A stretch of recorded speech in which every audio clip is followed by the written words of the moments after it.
están tratando.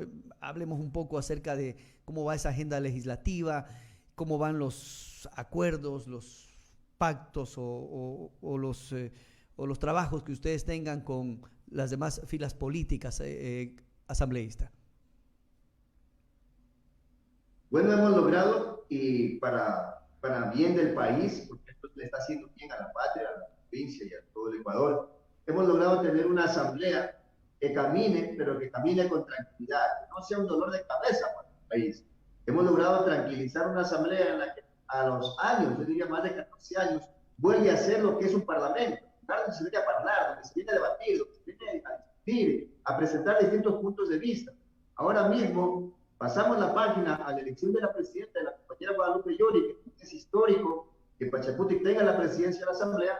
Pasamos la página ahora para poder entregarle al país por primera vez en muchos años una agenda legislativa.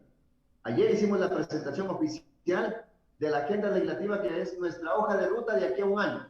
Ahí está establecido cuáles van a ser las leyes prioritarias que vamos a tratar. Ahí está establecido cuáles son los ejes por los que vamos a transitar este primer año. Hemos marcado prioridad, por ejemplo, en el primer eje, que es de la salud, educación y seguridad ciudadana. Estos tres ejes los hemos conglomerado en uno, considerando que nuestra ciudadanía tiene que salir, tenemos que salir de esta pandemia. Vamos a apoyar el proceso de vacunación, pero también vamos a legislar en favor de que se pueda tener medicina en los hospitales. Vamos a fiscalizar de que no se roben los recursos de los hospitales de la salud. Asimismo, vamos a trabajar en la Ley Orgánica de Educación Superior, que es un tema que está pendiente para nuestra juventud, y por supuesto el tema de seguridad ciudadana. Un segundo eje que hemos marcado nosotros es el eje económico. No podemos hablar de productividad si no ponemos en regla las cosas claras en el tema de la economía. Se viene una reforma tributaria que anunciaba el presidente y hemos sido claros, y desde ahora lo vamos público, que nosotros hemos hablado con el presidente y le hemos dicho que no vamos a aceptar una subida de impuestos, que estamos dispuestos a debatir cualquier reforma tributaria siempre y cuando no implique subida de impuestos. Por el contrario, lo que hemos dicho es que se tiene que derogar ese 2% que afecta a los microempresarios, que es un 2% que se le cobra a los ingresos. Asimismo, se viene una reforma laboral en el eje económico, y esa reforma laboral también hemos sido claros en que estamos dispuestos a debatir, a actualizar nuestras normas laborales, pero que no estamos dispuestos a que haya regresividad de derechos. Es decir, si mañana me dicen que hay una reforma laboral que va a implicar de que, por ejemplo, a los trabajadores ya no se los afilia a la seguridad social, por supuesto que nos vamos a oponer. O si mañana me dicen que vamos a ir por una reforma laboral que implique que a los trabajadores ya no se les pague los décimos, que no se les pague fondo de reserva, que se vaya a violentar contra sus vacaciones, por supuesto que nos vamos a oponer. Vamos a debatir, no nos estamos oponiendo desde ahora, pero hemos señalado el camino claro y concreto por donde queremos transitar durante este año de agenda legislativa que ya hemos trazado el día de ayer. Ya, asambleísta, ¿qué tan importante es esta agenda legislativa? Bueno, lo que comprende ya usted me acabó de explicar, pero ¿qué tan importante es para darle seguridad, estabilidad a nuestro país? Mire, la agenda legislativa es importante porque marca el camino por donde transitar en medio de esta montaña que tenemos acá de proyectos de ley. Yo creo que ustedes se enteraron la semana antepasada cuando anunciábamos que hemos encontrado en las comisiones, sumando entre todas las comisiones, más de 400 proyectos de ley. Solo en el CAL hay más de 150 proyectos, es decir, aproximadamente acá estamos encontrando casi 600 proyectos de ley que no han sido tratados. Entonces había que marcar una prioridad, por dónde caminamos, cuáles son los proyectos que vamos a sacarnos, que los vamos a ir tratando, porque todos los proyectos merecen ser tratados. Pero si nosotros, que fuimos elegidos como asambleístas, no marcamos un camino con cuál proyecto vamos a ir tomando para ir tratándolo, seríamos sumamente irresponsables y caeríamos en el mismo error de la asamblea anterior. Por eso es importante una agenda legislativa que le marque un camino al país por dónde queremos ir. A ver, nuestra prioridad va a ser salud, entonces todos los proyectos que tengan que ver con salud tendrán que de estos 400, de estos casi 600 proyectos, ser extraídos y ser lanzados a debate. Si la prioridad va a ser educación, entonces dejaremos algunos otros proyectos ahí un momento esperando para que estos proyectos que son prioridad ahora mismo, de acuerdo al criterio que hemos tenido con todos los legisladores, con todas las bancadas, se enmarquen en los debates. Esa es la importancia de una agenda legislativa, porque a través de ella le estamos diciendo al país cuál va a ser el camino en materia de legislación y obviamente de fiscalización que vamos a caminar durante el siguiente año. Las agendas legislativas se trazan por año, por eso que hablo de un año. Asambleísta, hablando de los proyectos y hablando del tema de fiscalización también, se habla de que hay intereses, y lo decía, estaba siguiendo algunos en vivo que se hacía dentro de la Asamblea, se habla de que hay intereses, o más bien el asambleísta Villavicencio decía que hay intereses de archivar juicios de exministros de Lenín Moreno que estaban involucrados en supuestos casos de corrupción. Está el tema también de fiscalización del defensor del pueblo sobre el abuso de poder. En fin, ¿qué piensa de esto, asambleísta? No estoy de acuerdo con Fernando, lo conozco, pues nos hemos conocido acá, me parece que es una persona seria, pero obviamente ahí también hay que decir las cosas como son al país. No hay un tema desde la presidencia de la Asamblea, o al menos desde tal, o al menos desde quienes dirigimos la Asamblea, de salvar ministros. Nosotros no nos interesa que se salve ningún ministro ni del anterior gobierno, porque ustedes saben que no teníamos ninguna relación con ellos, ni del actual gobierno. Nosotros lo que hemos dicho es que hay que hacer nuestro trabajo bien hecho.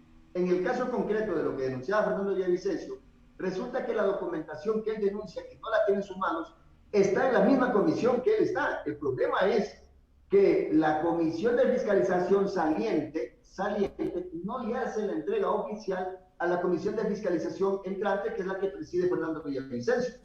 Entonces Fernando con justa razón reclama, pero me parece que su reclamo va equivocado porque apunta hacia la presidencia de la Asamblea cuando ese es un tema entre comisión saliente y comisión entrante.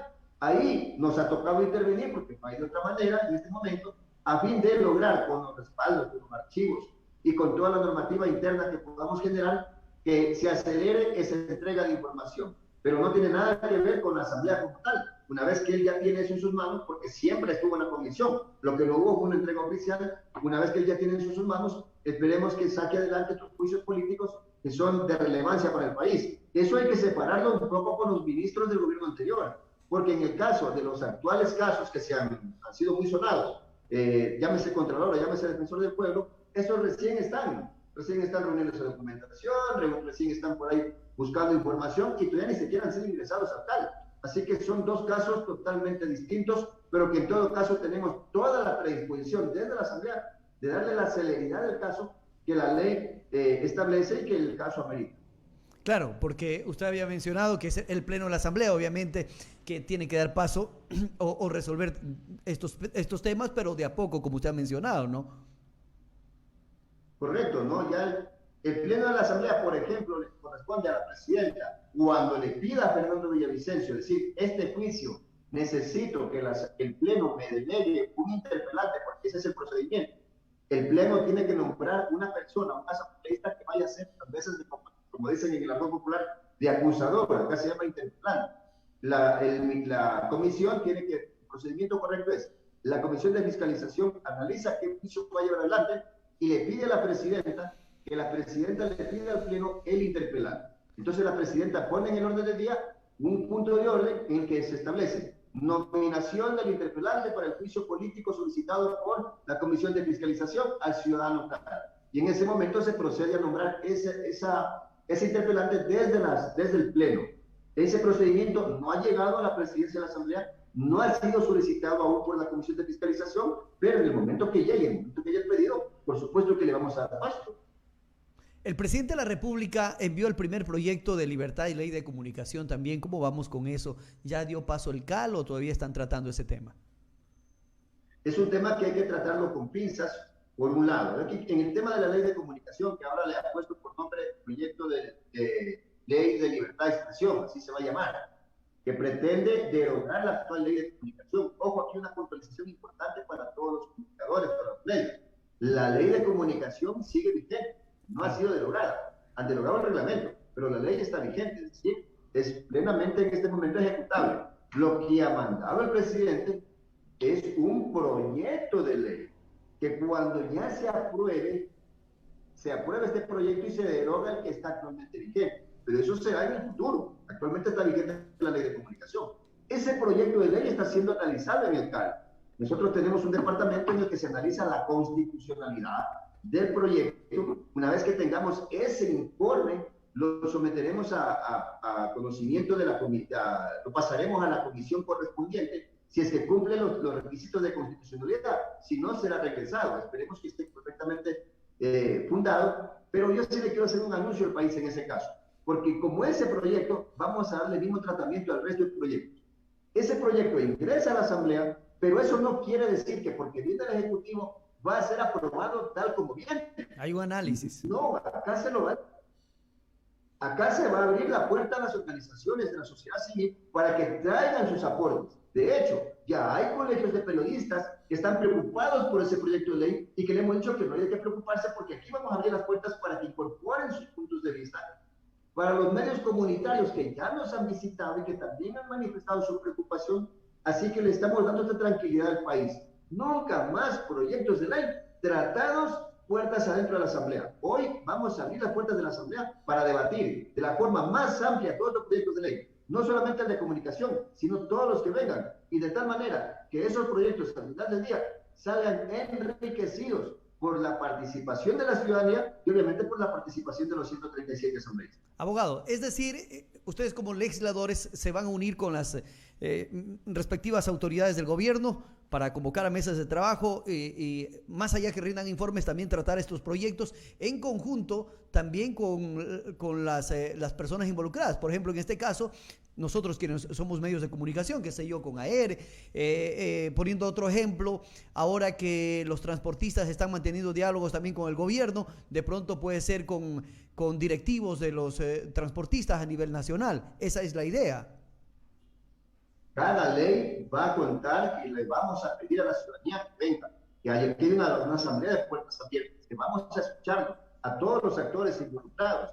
Repito, en el tema de la ley de comunicación, obviamente los trabajadores de la comunicación, no solo los dueños.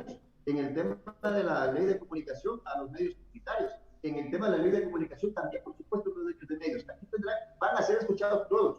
En el tema de la ley de educación, por ejemplo, veo que el presidente ha dicho que hay que conversar con los rectores de la universidad. Nosotros hemos dicho que hay que conversar con todos los actores, estudiantes, padres de familia, hay que conversar con los docentes. Hay que, por supuesto que tienen que hablar con los rectores. Es decir, aquí no se va a excluir a nadie del debate.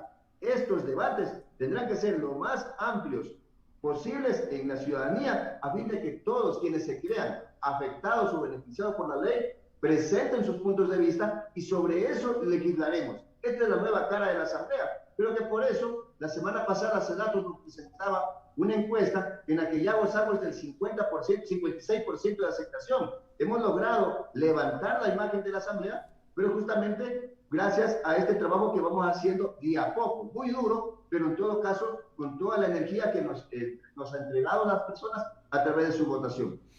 Asambleísta, ¿cómo van esas alianzas, acuerdos o entendimientos con la izquierda democrática, con CREO y de pronto también, porque como ya están todos ahí, con el Partido Social Cristiano, con UNES, ¿cómo van ustedes acercándose a lo mejor? Porque hay que acercarse, hay que unir esfuerzos, como le decía al inicio, para el bien del país.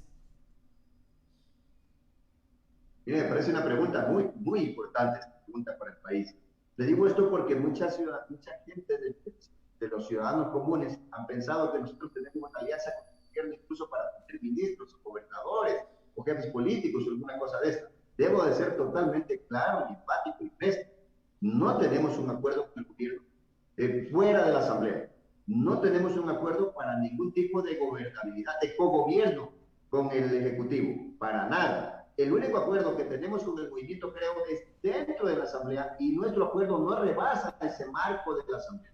Acá adentro, por supuesto que llegamos a un acuerdo para nombrar autoridades y por eso tenemos las autoridades que tenemos.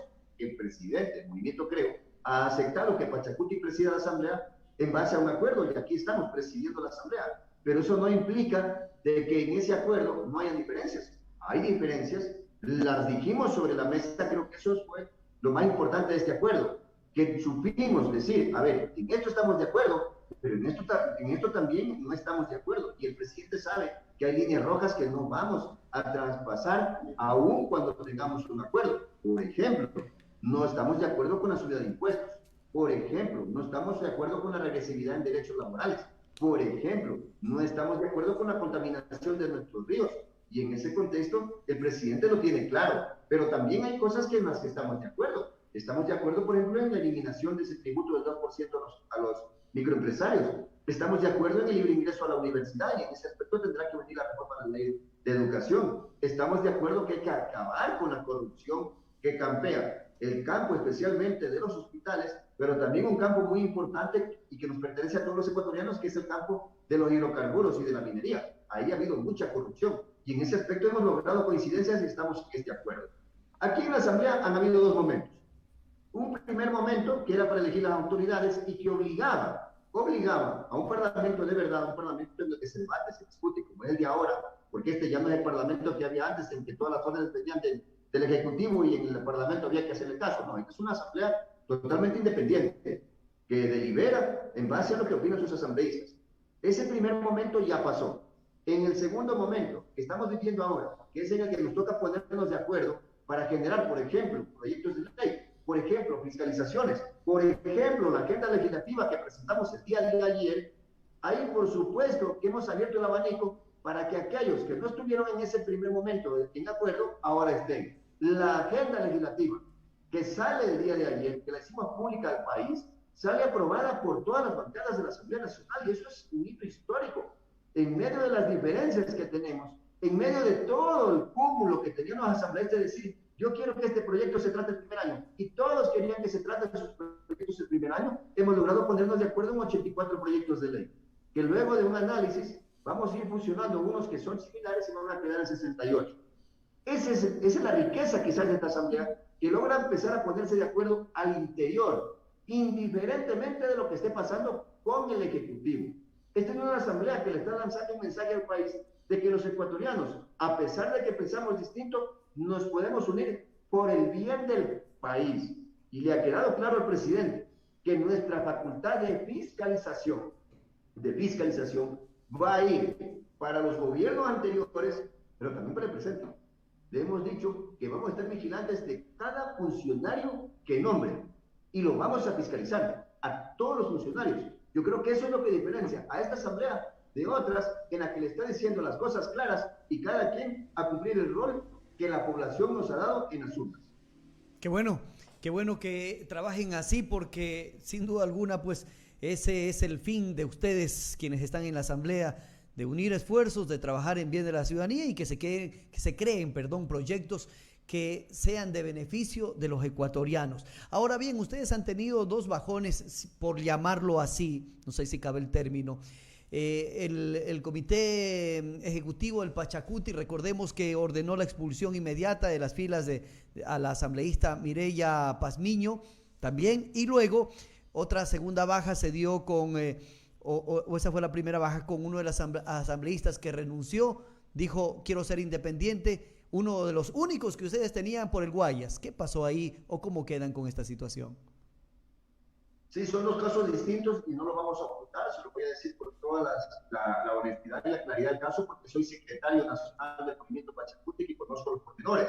En el caso de Omar Ceballos, que fue la primera baja, bueno, Omar no venía de las filas de Pachacuti, no venía de las bases de Pachacuti, como sí viene, por ejemplo, Darwin Pereira, de más de 15 años de militarse. El caso de Omar, pues, había sido invitado por su lucha social en su natal provincia, en su natal cantón, donde él salió para un distrito de Guayas y luego dijo, bueno, la verdad que yo vengo de ser independiente y quiero seguir siendo independiente. Aquí no lo podemos obligar a nadie a que se quede. Nos agradeció mucho. De hecho, Omar votó por Guadalupe para la presidencia de la Asamblea. Omar votó para Darwin Pereira para que sea vocal del CAL. O sea, de una u otra manera, tampoco es que se ha ido tan lejos, pero ha dicho que prefiere ser independiente y repito, no siendo un militante de Pachacuti, no podíamos hacer mayor cosa. Ese es el caso concreto de Omar Ceballos, asambleísta por el Guayas, que ahora es independiente.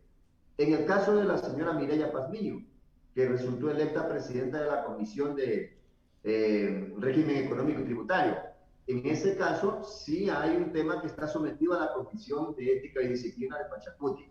¿Qué pasó aquí? Aquí hubo un error de procedimiento y no podemos ocultarlo, porque no se la podía expulsar a ella si no se marcaba un debido proceso a través de la Comisión de Ética y Disciplina. La semana pasada se ha reunido el Consejo Político, que es un ente orgánico que tiene Pachacuti de más de 60 participantes, y se ha tomado una decisión. dejar insubsistente esa primera expulsión, por decirlo de alguna manera, y que en este momento su caso pase a la Comisión de Ética.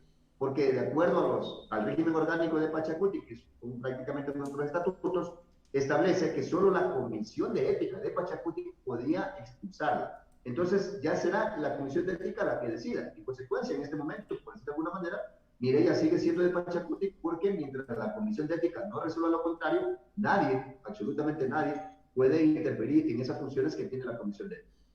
Asambleísta, la parte final, ¿en qué influye o qué nivel de propuestas vamos a tener los orenses con usted dentro del CAL y también la asambleísta Moreira, que son de la provincia del Oro?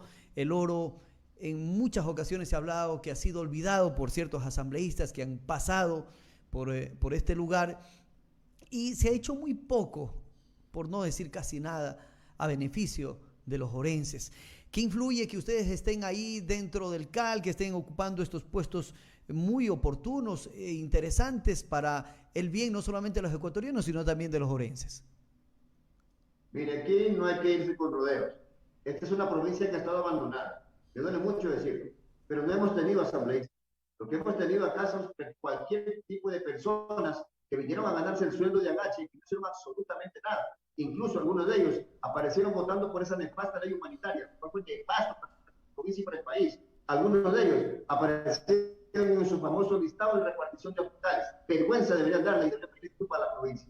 ¿En qué le beneficia que estemos acá con Giovanna? Yo creo que a pesar de que somos de partidos distintos, hemos dicho que proyectos como por ejemplo el proyecto de ley de desarrollo, de reforma, la ley de desarrollo fronterizo, que necesita una reforma urgente para poder servir a la parte fronteriza de nuestra provincia, van a pasar inmediatamente. En eso vamos a apoyar con Giovanna y tenemos prácticamente un acuerdo con Giovanna de que lo que beneficie a nuestra provincia va a pasar inmediatamente. Proyectos, por ejemplo, para eliminar el 2% que se le cobra a los microempresarios, que no solamente afecta a los microempresarios de Quito, de Guayaquil, también afecta a los microempresarios orenses. Yo he visto muchos microempresarios en mi provincia que hasta lloran cuando les cobran ese impuesto porque es un impuesto injusto, le cobran sobre los ingresos y no sobre la utilidad como debería ser la coherencia. Y en ese contexto lo he hecho con Joana, en cuanto llegue el proyecto, lo pasaremos inmediatamente a través del CAL. Aquí estamos para servir a nuestra provincia y por primera vez hay un proceso serio de fiscalización y de recorrido en territorio. Ustedes habrán visto a Darwin Pereira en Portobelo, habrán visto a Darwin Pereira en Santa Rosa, en Arenillas, en Chacras, en La Cuca, en El Guado, en Pasaje, y seguimos recorriendo la provincia. La semana pasada tuvimos un papato reunido con los alcaldes y también vamos a fiscalizar. Hemos iniciado un proceso serio de fiscalización pidiendo información respecto de los casos más sonados en la Fiscalía y en la Contraloría, pero también hemos pedido información sobre la renegociación de los créditos por la banca, que con la venia de las autoridades de control hicieron y deshacieron en la renegociación de créditos en la pandemia. Todas esas cosas las estamos investigando. El tema de las ambulancias, de los hospitales, que no son más que carapachos ahí con una pintura que dice ambulancia, también lo hemos tomado en serio y estamos fiscalizando. Ahora la provincia sí tiene quien la represente. Ahora la provincia sí tiene quien levante una voz de protesta por lo que le pasa a nuestros hermanos orenses. Y esto recién empieza, mi estimado periodista. Encantado, asambleísta, de poder mantener este diálogo. Esperemos que no sea la primera vez. Sigamos con esta clase de conversaciones para ir contándole a la ciudadanía, en especial a los cantones de la parte alta de la provincia del Oro, cómo se va desenvolviendo en su trabajo y obviamente pues poder también escuchar a tantos productores que hay acá en la parte alta de la provincia del Oro acerca de sus necesidades que tienen. A usted, asambleísta, en la parte final, muchas gracias. A ustedes, muchas gracias a los medios de comunicación, siempre las puertas abiertas. No estamos allá en la provincia, pero en todo caso, gracias a esta magia del internet, podemos conectarnos y conectarnos con nuestros hermanos, fundirnos en un abrazo desde acá y decirles que estamos trabajando sin descanso. Yo estoy acá con todo mi equipo de asesores, porque vamos a sacar adelante no solamente las leyes que necesita el país, sino también, obviamente, las leyes que necesita nuestra provincia. Y fiscalizaremos a más no poder. Un abrazo para toda mi querida provincia de Oro. Muy amable. Muchas gracias a usted. 13 horas, 1 de la tarde.